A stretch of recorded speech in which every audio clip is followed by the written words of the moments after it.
Why are you here? Not why are you here today, but bigger than that. Why are we here? I think we've all asked that question at different times, haven't we?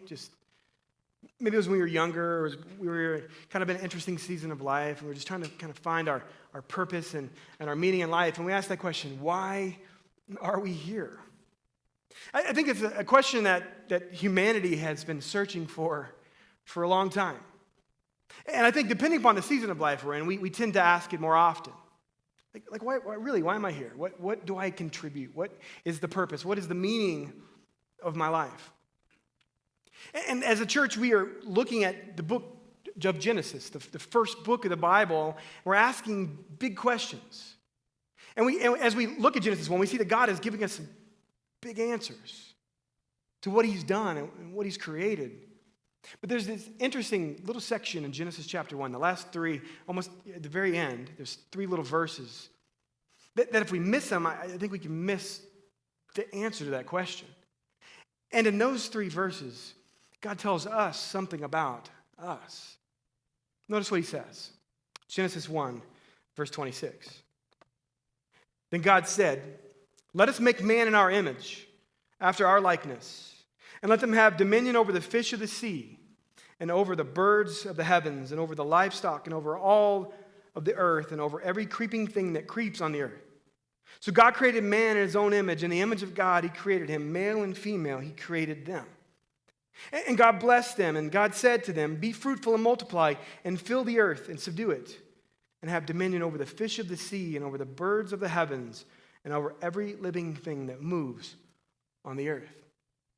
Now, those three verses, they have a lot to say. And those three verses really form a thesis statement for what we're going to see unfold in the rest of the Bible. Those three verses are going to show us so much, but yet if we don't understand those three verses, then I think we're going to miss something really powerful in our lives. If we don't understand those three verses, then I think we're going to continue searching for ourselves. I was reading an article this week about a situation that happened in Iceland several years ago, and there was a tour in Iceland, and a woman went missing. Well, thankfully they solved that mystery, because the woman that went missing was actually on the search party looking for herself. I got to read this article to you because it's too good. It says this. It says that a group of tourists spent hours Sunday night looking for a missing woman near Iceland's Eldgla Canyon, only to find her among the search party. The group was traveling through Iceland on a tour bus and stopped near a volcanic canyon. Soon there was word of a missing passenger. The woman, who had changed clothes, didn't recognize the description of herself and joined the search. But the search was called off about 3 a.m. when it became clear the missing woman was in fact accounted for and searching for herself. It's funny, but there's an inherent reality in there, isn't there? That when we miss Genesis 1, 26 through 28, those three verses, we find ourselves in this pattern of searching for ourselves when the description of ourselves has been right in front of us the entire time. And how many of you know that in life we just find that we find ourselves in these seasons where we're just continually trying to figure out the question or the answer to that question. And so we change jobs, we find new relationships, we move to a new place, we do all these different things, hoping that we're going to find ourselves. But I think God wants us to see today, as we look at Genesis 1, that these three verses are going to tell us what we need to know.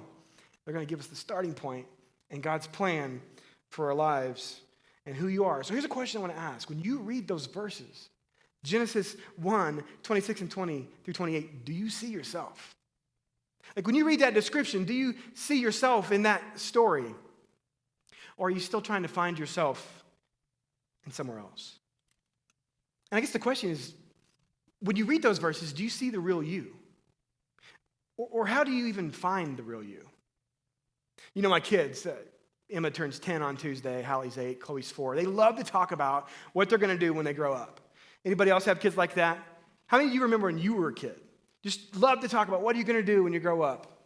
You know, and Hallie, she's going to be a kindergarten teacher. Emma, she's going to be a Christian Scientist. Chloe, she's going to be she's going to jump motorcycles over the Grand Canyon, right? If you know Chloe, you're like, she is going to do that, actually.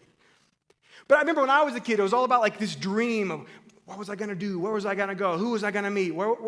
Who could I be? But how many of you know as you get older, something seems to change? We begin to wonder, we begin to stop wondering about who we're going to be, and we begin to just kind of start searching for ourselves in these cultural scripts and these stories that society wants to tell us. And we find ourselves really living into a story that's not ours, but it's easier.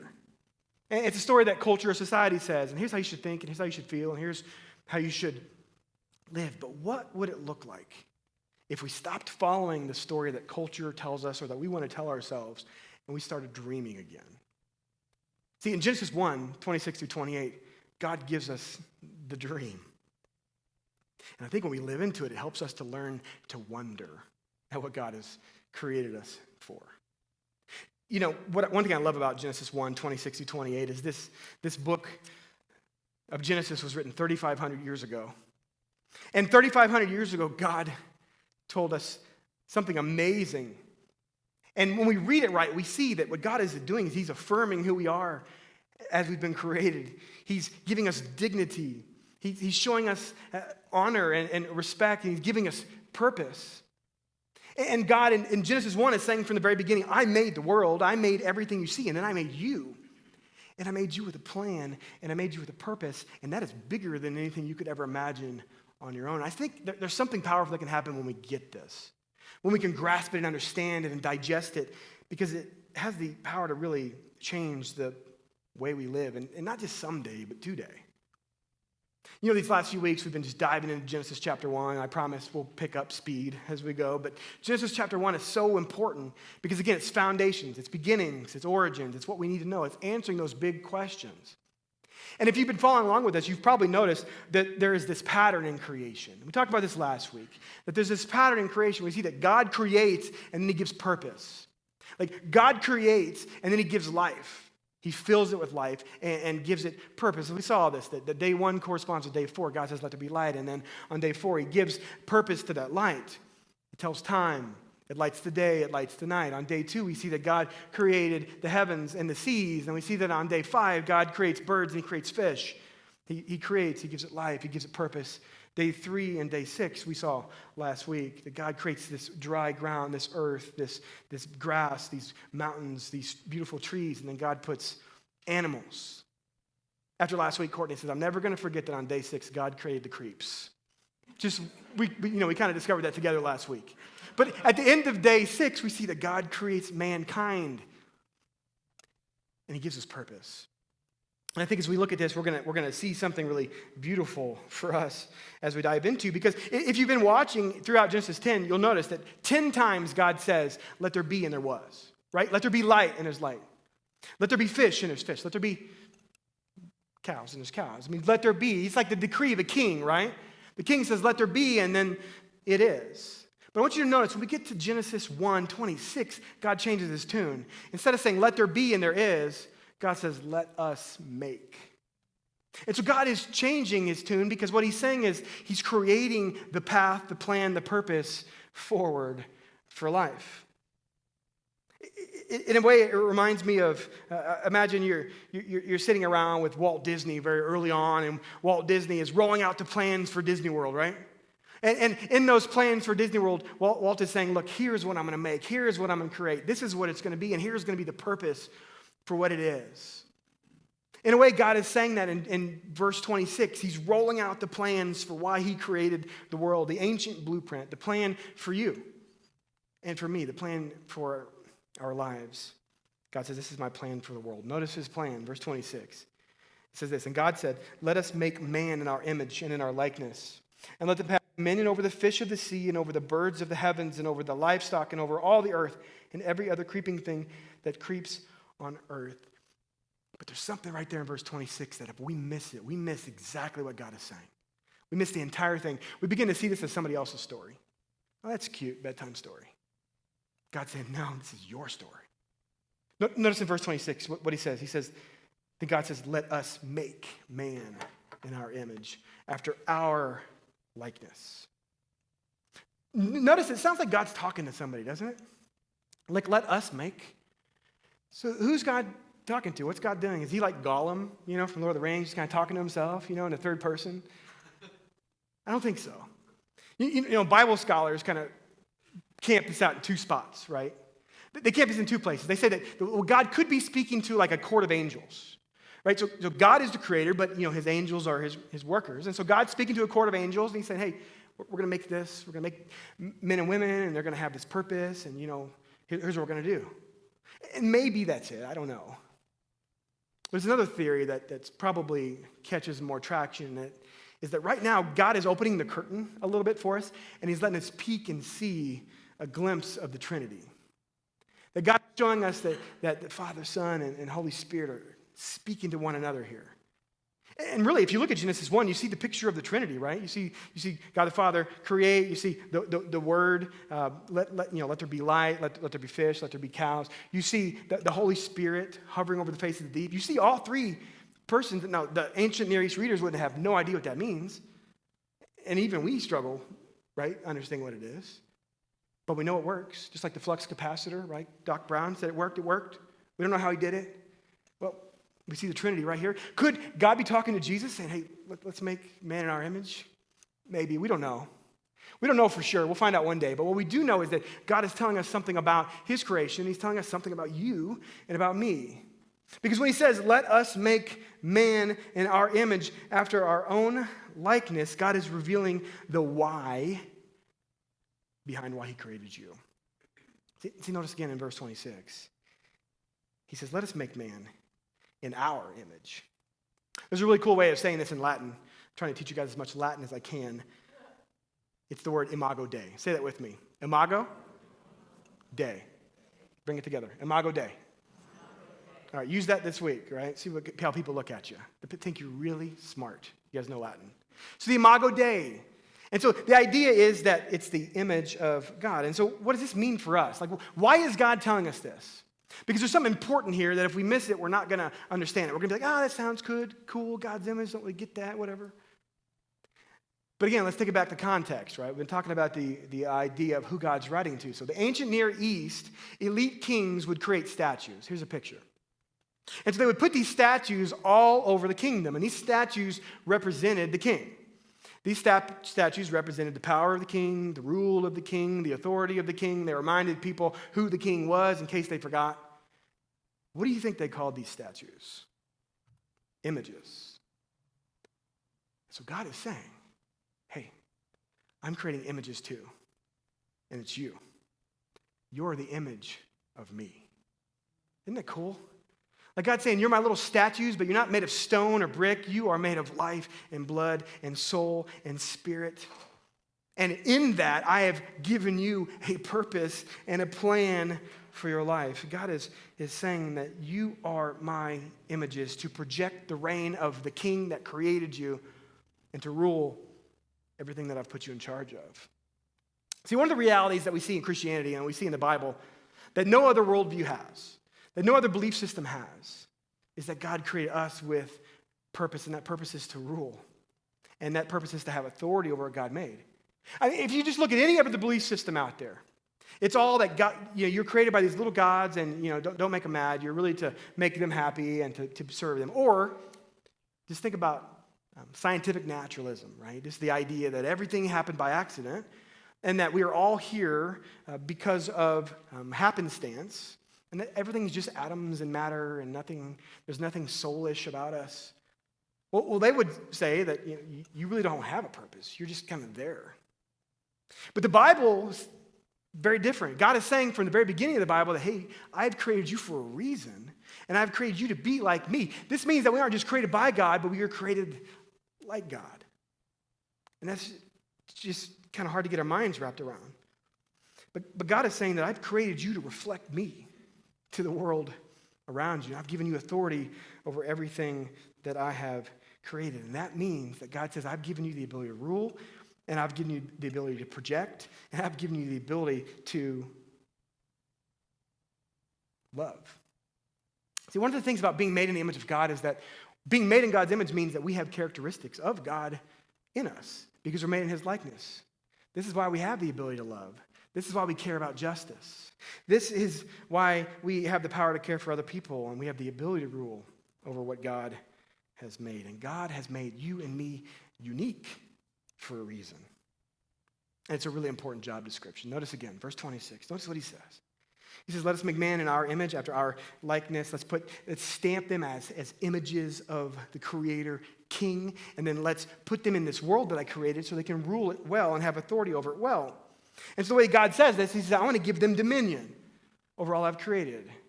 Now this word dominion, it's not mystical. The word dominion really just means that we rule or have power over something. And I love what Tim Mackey says of the Bible Project about this. He says that this idea of ruling, God gives us this picture of gardening. But it's bigger than a garden. It's bigger than gardening. It's advancing the human project. It's advancing the idea of community. Yeah, it's growing food, but it's building houses and building neighborhoods and building workplaces. And it's using what God created for good and in the right way. See, ruling day to day is our job description, but it's not grunt work. It's beautiful empowerment over what God has made. See, God is saying, this world I created, you are the groundskeepers.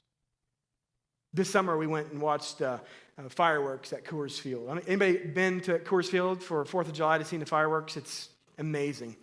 And by happenstance, we bought tickets in the outfield. And if you sit in the outfield, they actually move you down onto the field. And so we actually got to go sit on the outfield under the Jumbotron right there on the grass. And if you haven't been on Coors Field, it's amazing. The grass is literally like a 1/4 inch thick, right? Perfectly manicured. And it was incredible. I just imagine like the groundskeeper out there with scissors, right? He's got some like binoculars and he's just out there with scissors. Anybody had that neighbor, by the way, that's just like their yard is always green? And then you can catch them like early in the morning with scissors, like literally trimming. Like, there's no shame in that, right? Like, you care for what you're passionate about. You care for what you find purpose in. You care for what you find meaningful.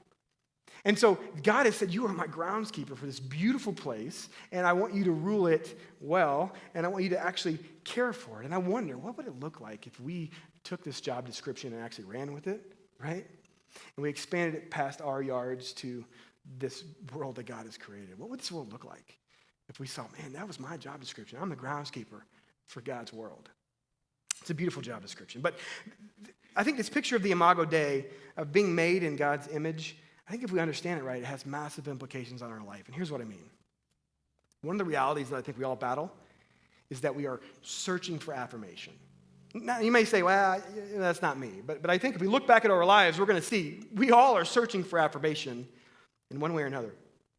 And it could be in career, it could be in a relationship, it could be in social media posts. I mean, you can do it in a lot of ways, but we're all searching for affirmation. And what happens is we begin to find some glimpse of it, and like, again, this cultural script. We begin to find some glimpse of it. We're on this quest, and we end up trying to find it with culture and what culture says. But here's the problem.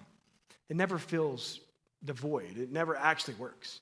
And so we always keep searching. We always keep going on to the next thing. We always keep trying to find that thing that's going to affirm me and give me value and make me feel like I'm worth something. But I'm always going to find myself looking for the next thing because nothing actually works. And the reason is because we've been trying to find ourselves in the wrong story. This is why God gives us Genesis 1. Because he's trying to show us the right story.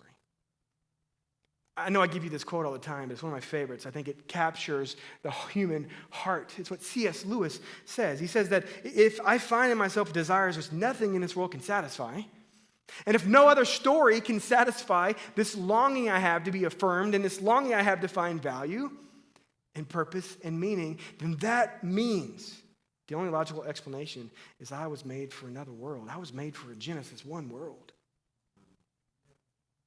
And so we find ourselves in this battle, and I think what God is telling us in Genesis 1, he's saying, let me tell you who you are. Don't let how you feel about yourself tell you who you are. Don't let how culture feels about you tell you who you are.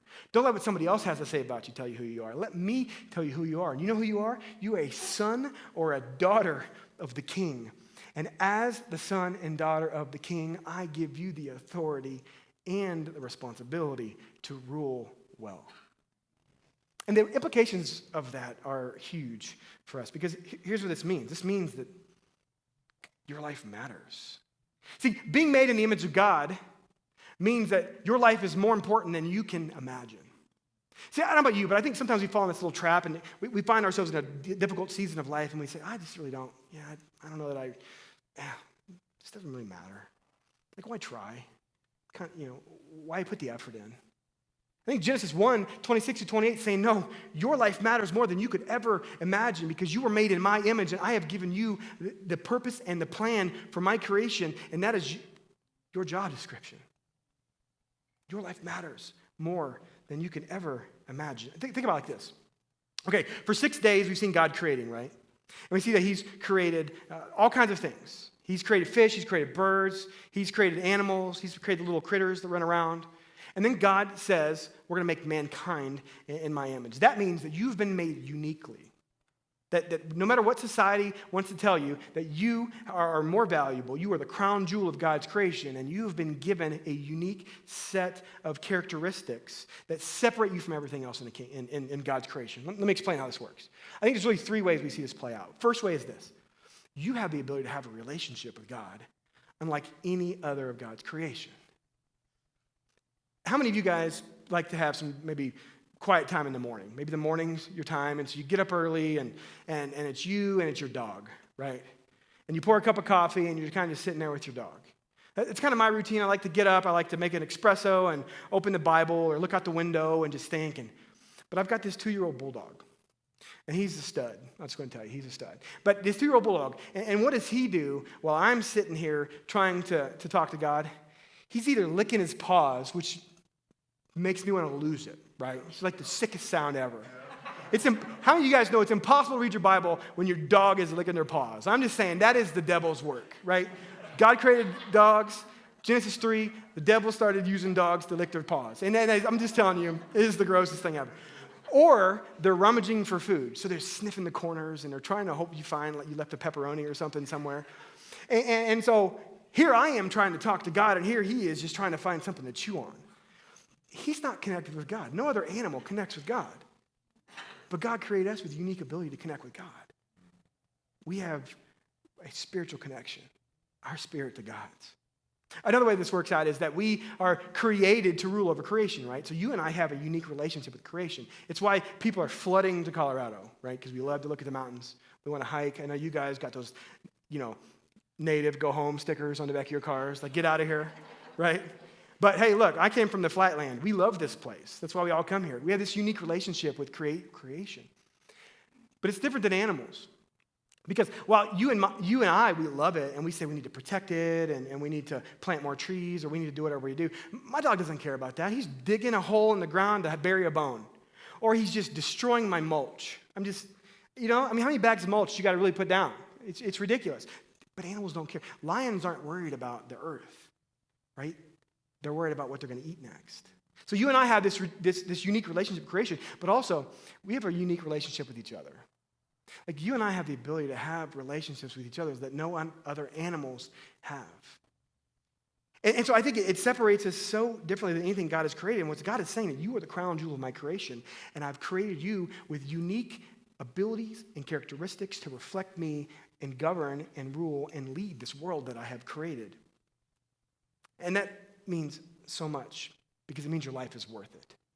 And so when you are walking through a hard time, or you have been dealing with a season of depression or anxiety or doubt, or you have been having somebody say things about you that isn't true, and all of a sudden you're starting to wonder, is it true what they're saying? Genesis 1 is saying, you have been created by God, the Creator, and that means that your life is worth it. And that you have value, and you have purpose, and you have meaning. It's kind of like that first movie of Harry Potter, or if you guys read the books, but Philosopher's Stone, Sorcerer's Stone, and Hagrid goes, and Harry's having his 11th birthday, but he's in like the little room and the little island, and it's raining, and then Hagrid busts in, and he's like, who are you? And he's like, I'm just Harry. He's like, hi, just Harry. And then he tells, and Harry says, there's nothing special about me. And what does Hagrid say? Yeah, there is. You are a wizard.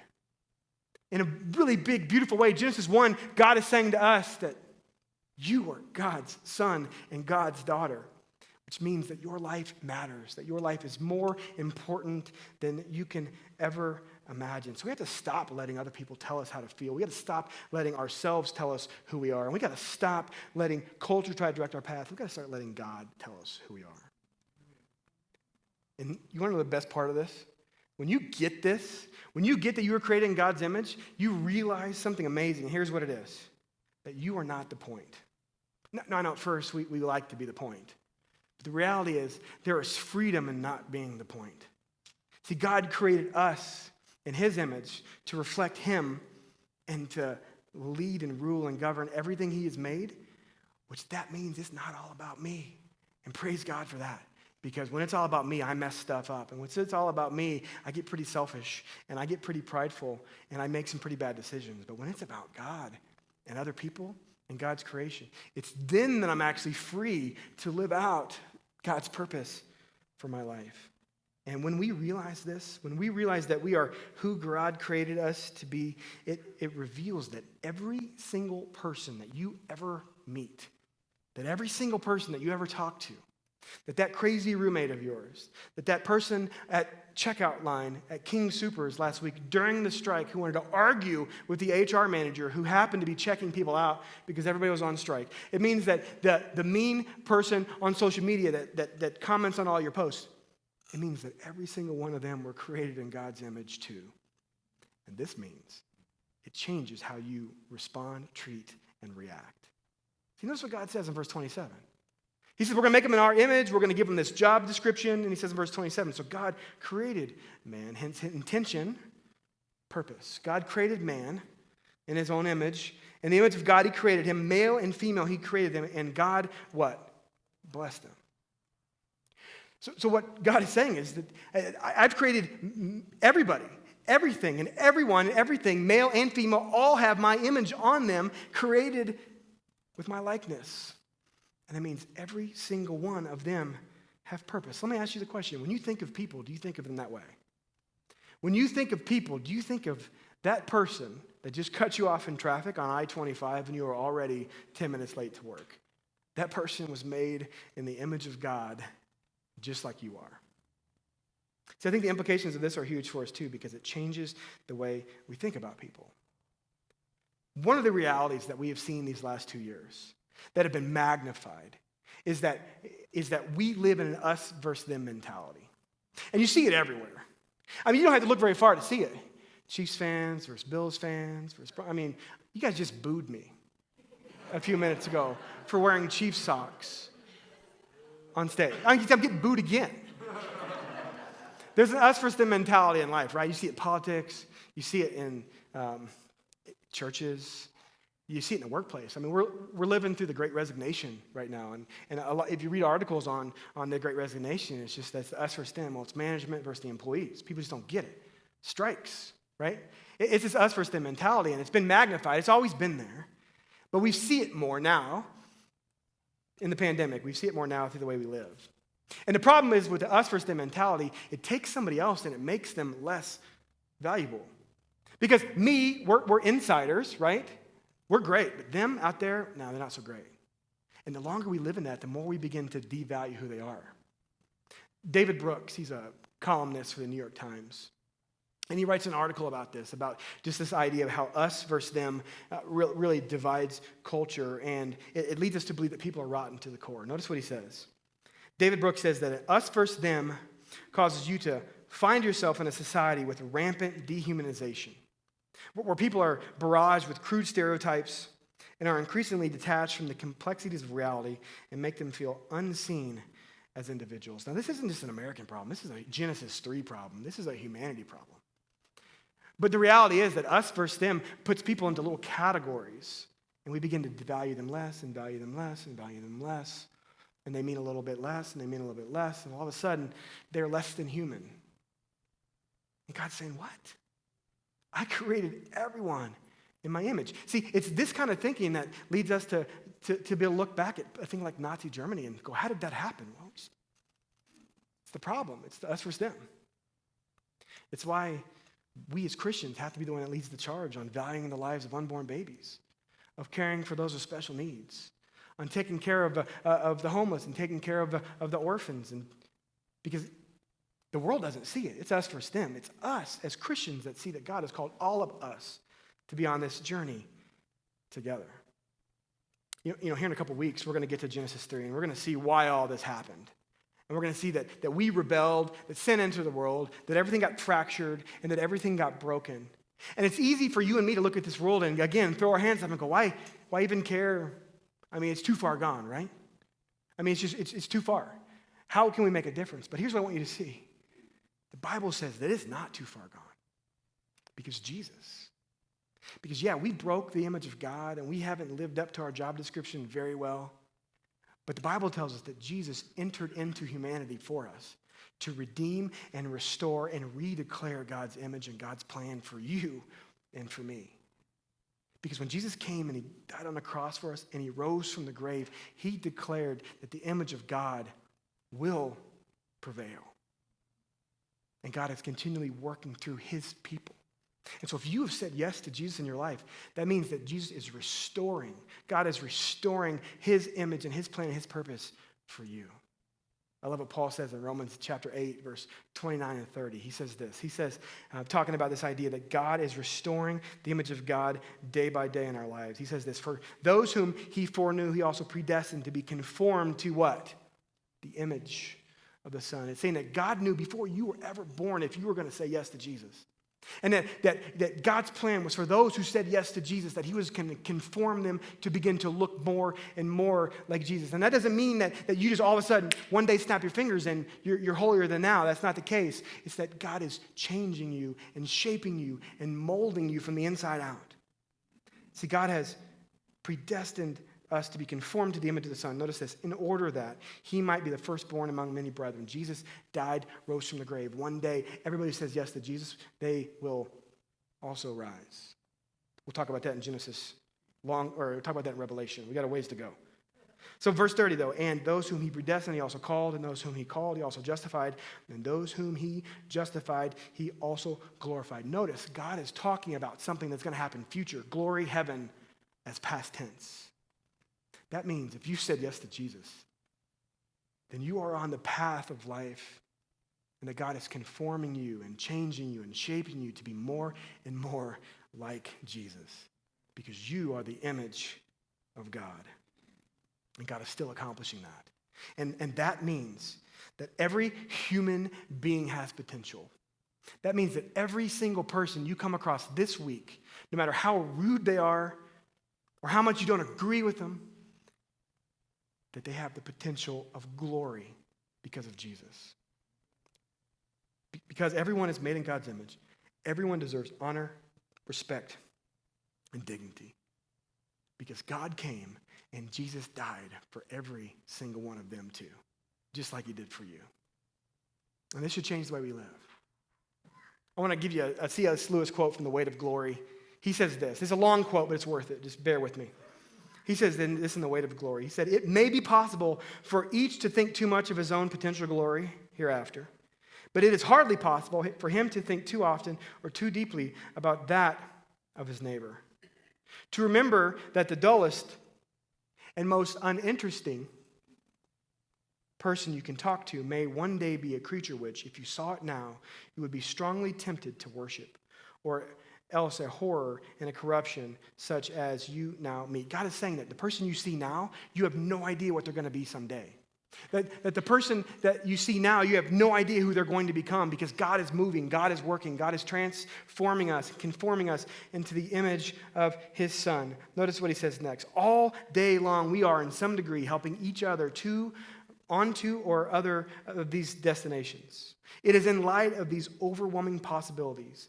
It is with the awe and the circumspection proper to them that we should conduct our dealings with one another, all friendship, all loves, all play, all politics. He says there are no ordinary people that you have never talked to a mere mortal. He is saying that God wants to use you and me to help each other along on this journey as God is conforming us to look more and more like Jesus. Notice how he ends.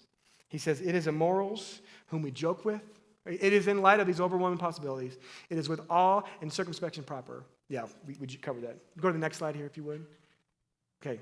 He says this. He says that that nobody is there's no ordinary people. You never talk to a mere mortal. He says that nations, cultures, arts, civilizations, these are mortal. And their life is to ours as the life of a gnat, meaning that a nation can exist for hundreds of years, but you are immortal. You are going to outlive that nation far, far, far longer than it ever existed. But it is immortals whom we joke with, work with, marry, snub, and exploit. Next to the Blessed Sacrament itself, which is communion, your neighbor is the holiest object presented to your senses. Do you see what C.S. Lewis is saying? He said that everybody you come across, that God is conforming them and changing them. You have no idea what the end of the story is for them. And so treat people like they were made in God's image, because that's how you want people to treat you. And together on this journey, we are going to allow God to move in us, to shape us into the people that he created us to be. And as Christians, this changes everything when we realize that we were made in God's image. So ask yourself, what if this week I started looking at people the way God does? And I started to see that everybody was made in the image of God. How would that change your relationships at home? How would that change your relationships with your kids? How would that change your relationships at work or your neighbor? See, I think it's a game changer. See, here's what I want to take away. In Genesis 1, 26 through 28, God is showing us that we can stop searching in all the other stories to find ourselves, because God has showing us the story that we were created for. And so for some of you right now who are walking through a season where you're trying to figure out who you are, could God be saying to you, find yourself in my story? Because my story is bigger and better and more beautiful than any other story could ever be. So God says, see who you are, and then go and live it out. Because God has said to us in verse 28, be fruitful and multiply and fill the earth and subdue it and have dominion over everything that I have created. So as I invite the worship team back on stage, I want to leave you with a question. This week, how can you live out your purpose and your plan? This week, how can you rule over what God has created? How can you reflect God? God's image is stamped on you, and he wants to use you to reflect him. So how can you do that? See, for some of us, I think that we have to learn to see ourselves as people that God has created, men and women that God loves so much that Jesus came for. And it means that we got to quit giving ourselves such a hard time, because it never works. And we got to start realizing that God has given you a plan and a purpose for your life that is far bigger than anything you could ever do on your own. So see yourself for that beautiful creation that God put here for a reason. For some of us, I think it means that we need to start thinking of others as being stamped by the Imago Dei. And that means that we got to change the way we talk. And we got to change the way that we speak to people, the way we talk about people behind their backs. That means we got to change the way that we respond to people when they do something or say something that we don't like or we don't agree with. Because we don't know what God is doing in their life, because he's shaping them too. See, God is he's given all of us this beautiful job description. What would it look like if we all partnered together to live this out? But here's the thing. While God calls you and gives you purpose and asks you to step in and follow him and lead a life where you live out his purpose for your life, he's not going to force you to do it. He's giving you the choice to say yes. So this week, you have to make the decision. Are you going to say yes? Because I sure hope you do.